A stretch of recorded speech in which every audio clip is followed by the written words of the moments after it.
అందరికీ నమస్కారం. ఆ వీడియోలో ఉన్న ఆ మహిళను నేను రైల్వే కోడూరులో గవర్నమెంట్ జాబ్ చేస్తూ ఉంటాను. గత సంవత్సరంన్నర ముందు జూన్ 14, 2024లో రైల్వే కోడూరు ఎమ్మెల్యే అయిన ఆర్వా శ్రీధర్ గారికి నేను కంగ్రాచ్యులేషన్స్ చెప్దామని చెప్పేసి ఫేస్బుక్ ద్వారా మెసేజ్ చేయడం జరిగింది. అతను మొదటి రోజు అయినా సరే నాతో 2-3 గంటలు మాట్లాడారు. లాస్ట్లో అతని నెంబర్ నాకు ఇచ్చి నా నెంబర్ అతను తీసుకున్నారు. టెలిగ్రామ్ అనే యాప్లో నాకు మెసేజ్ చేశారు. నా గురించి అంతా తెలుసుకుంటూ వచ్చారు. అంటే నువ్వేం చేస్తూ ఉంటావు, ఎక్కడ ఉంటావు, నీకు పెళ్ళయిందా, నీ భర్త ఏం చేస్తాడు, పిల్లలు ఉన్నారా, ఇదంతా తెలుసుకుంటూ వచ్చారు. నా భర్త నాకు దూరంగా ఉంటున్నాడు అనేసి తెలుసుకున్నారు. నేను నా బాబుతో ఉంటాననేసి నేను చెప్పాను.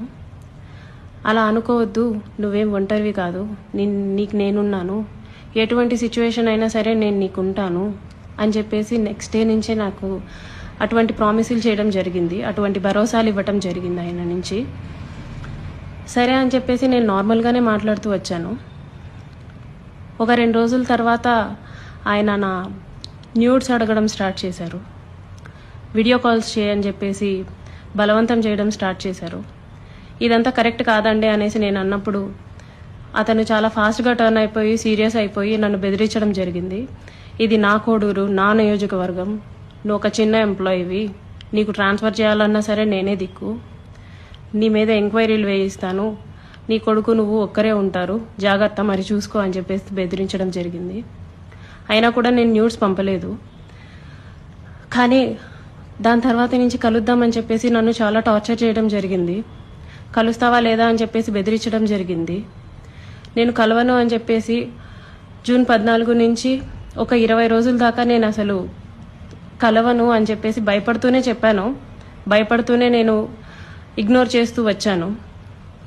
ఆయన ఒకసారి అన్నారు, నీ కొడుకు నువ్వు ఒంటరిగా ఉంటారు, చూసుకో, నీ కొడుకు ఏమైనా అయితే నన్ను అడగద్దు అనేసి భయపెట్టడం జరిగింది.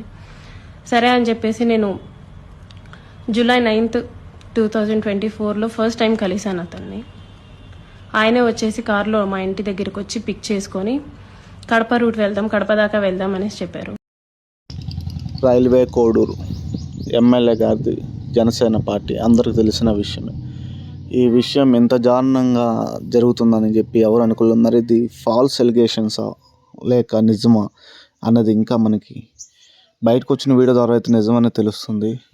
ఇంకా ఈరోజు జనసేన అధినాయకుడు శ్రీ పవన్ కళ్యాణ్ గారు కూడా అతన్ని సస్పెండ్ చేయడం అయితే జరిగింది. దీన్ని బట్టి మనం తెలుసుకోవచ్చు, తప్పు చేస్తే ఎవరిని కూడా చట్టం అనేది వదిలిపెట్టదు అనేది గవర్నమెంట్ మనకైతే శ్రీ పవన్ కళ్యాణ్ ద్వారా అయితే తెలిసింది. కానీ ఈ అమ్మాయి జరిగిన అన్యాయం అనేది ఎలా అనేది మనం హరికట్టగలం అనేది తెలియట్లేదు.